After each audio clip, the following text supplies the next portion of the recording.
Morning, everyone. My name is Memia Fendri, and as Vasilia mentioned, I'm part of the World Economic Forum, and one of its 17 platforms of actions focused on advanced manufacturing and value chains.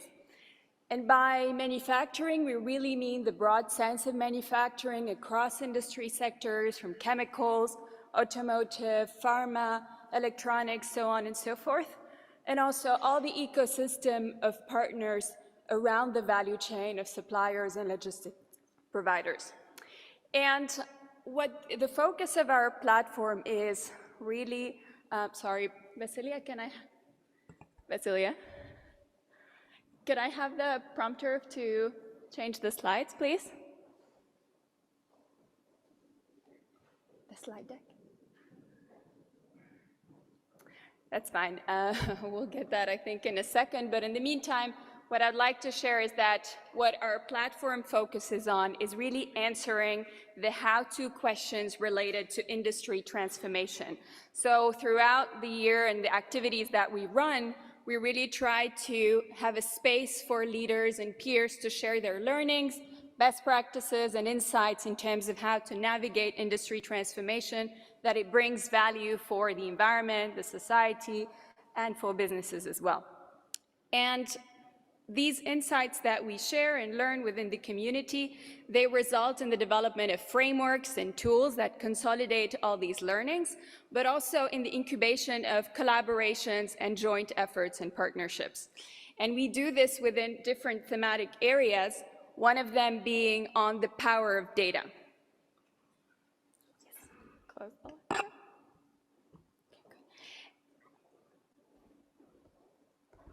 All the way. It doesn't. Okay, it's live. So one of the areas that we focus on is really the power of data. And throughout the past 4 years, we've been working on the initiative on unlocking value in manufacturing through data sharing. The idea here is that we see through our consultations with manufacturing companies and the applications that they've implemented that there's really an increased impact and value when the applications combine data from different sources and different companies, but also the more and the higher degree of analytics is applied to it to really boost the value from this data and get into meaningful insights.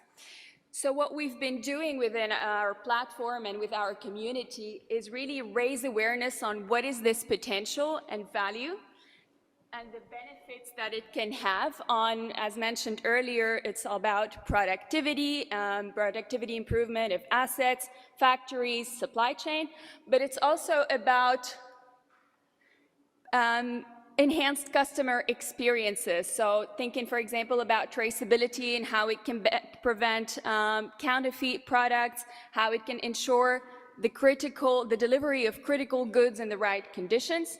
And finally, also highlighting the impact on society and the environment. And we mentioned the example in the earlier panels on tackling Scope 3 emissions and reaching the net zero targets. We do need to create that visibility and share product carbon footprints along the supply chain. And despite this potential, somehow we're still not there yet. We see that a lot of companies report that they're still not managing to capture the full value from data and analytics across companies' boundaries, that they haven't managed to scale the applications to other areas of their factory. And so what we've done is really consolidate all these learnings and best practices that we've gathered from our community and their expertise from operations leader, technology experts, professors, and public sector voices as well, to map out, first of all, what is the potential and application areas, but also what are the enablers and how can we get there. And so this resulted in the development of what we call the Manufacturing Data Excellence Framework, which revolves around 3 pillars. So one is the applications and application areas, with the idea of mapping out what are the most promising applications for data sharing to show the why, the what can be done, and the art of the possible. The organizational enablers, which is extremely important in addition to the technological ones. And so This is really a macro view of the framework. It's comprised of 20 dimensions. So if we start looking into the application areas, we've clustered it really by areas or functions that one would find in a manufacturing setup. For example, under new product introduction, we would have examples of applications such as smart generative design. We would look into supply chain planning and how we can have integrated sales and operations planning or advanced network optimization. Manufacturing engineering and the factory layout planning. Also elements in the supply chain management and the temp-approved verification of products, part location tracking. So really a wide range of applications that we're trying to shed light on throughout these different dimensions. And of course, there's also quality examples, maintenance examples, and so on and so forth.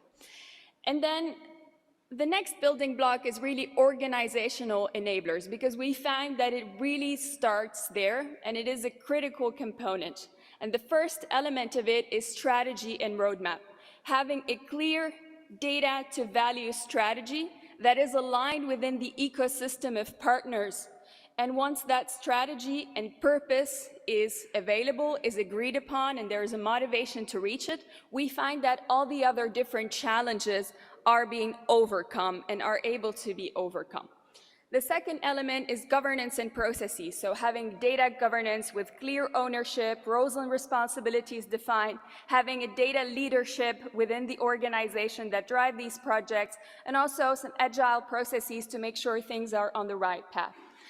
Ecosystem partnering, I think it's the core of what we're discussing today, looking here at having incentives available to make sure partners are inclined to share data, whether it's financial incentives, contractual incentives, but also the compensation mechanism for that.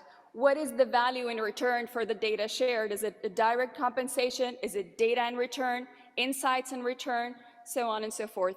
And then again, here, we need to make sure that there is a sharing mechanism that is defined. Is it centralized, decentralized, direct sharing through a third party, sharing of raw data or sharing of insights? And this needs to be really agreed upon when the data sharing applications are to be happening.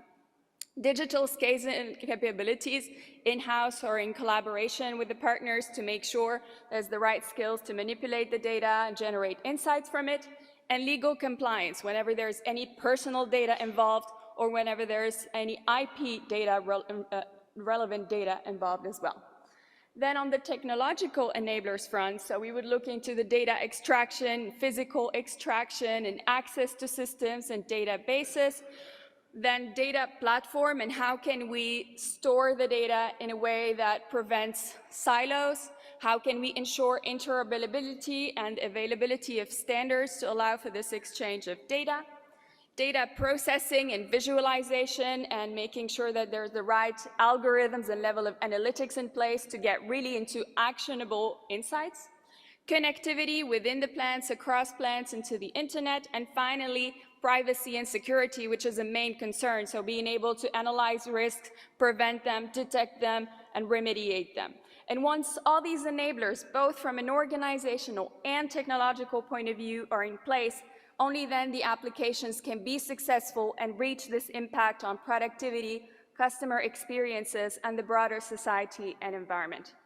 And what this framework is, it's first of all a collection of insights. We try to have this holistic view of gathering the different elements that need to be there. And we use it to structure as well our learning journey among the community, so deep diving into different dimensions of the framework at different workshops and sessions to get the learnings and experience on that front. The second thing that it does, that it's also a self-assessment tool and a maturity model. So, for example here, we have underneath each application dimension that I've shared, either an application or an enabler, a set of specific applications or enablers described. So for the case of quality, we would have an example such as the advanced detection and prevention of defects. And for each of these application or enabler, we would have 5 maturity stages that are described, ranging from the non-existence of such application in the company or of that enabler to more basic, significant, advanced, and excellent levels. And what changes throughout these different maturity stages is 2 things, both where is the data coming from? Is it from a single factory, four walls? Is it across factories of the same company? Or is it involving the broader ecosystem of suppliers or other partners? The second element that it increases throughout the different maturity stages is the degree and level of analytics that is applied. Is the data only used to provide transparency and an understanding of the process and how it's operating? Or is it more advanced analytics that enables to predict future outcomes or to enable autonomous operations? And the way our community has been interacting with this framework is really through a journey, and we believe it's a journey. And so the first step, it's gaining insights to one's maturity, understanding own strengths, areas for development, and how this compares relative to peers in the industry.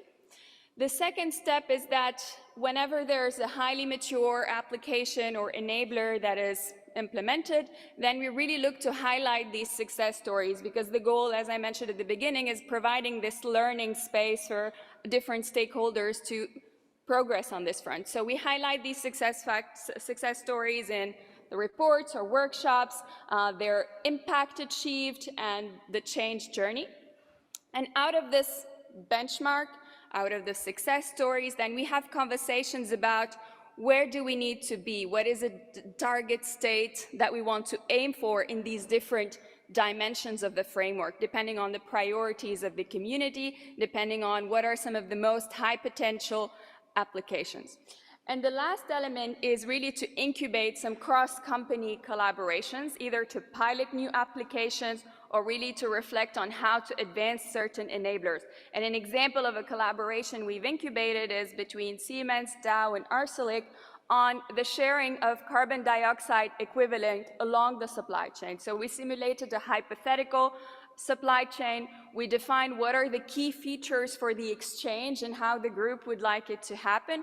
And then the group implemented that in technical solutions to demonstrate how it can be done in a safe way, but also, again, with this idea of raising awareness of why data sharing is important and what impact it can have in our societies and environment.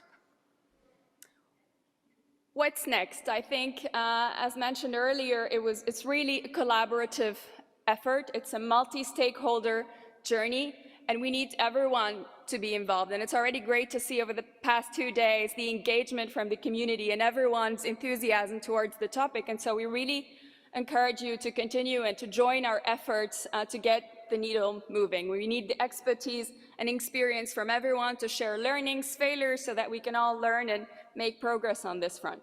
And we're actually working closely now with Gaia-X and the manufacturing community to see how we can best leverage our synergies and join forces and further incubate and support the incubation of such data ecosystem in manufacturing, using this framework and using the amazing work that has been done by Gaia-X and presented yesterday. So really an open invitation, I think. Please do reach out, and we're looking forward to working with Gaia-X and with you on this. Thank you very much.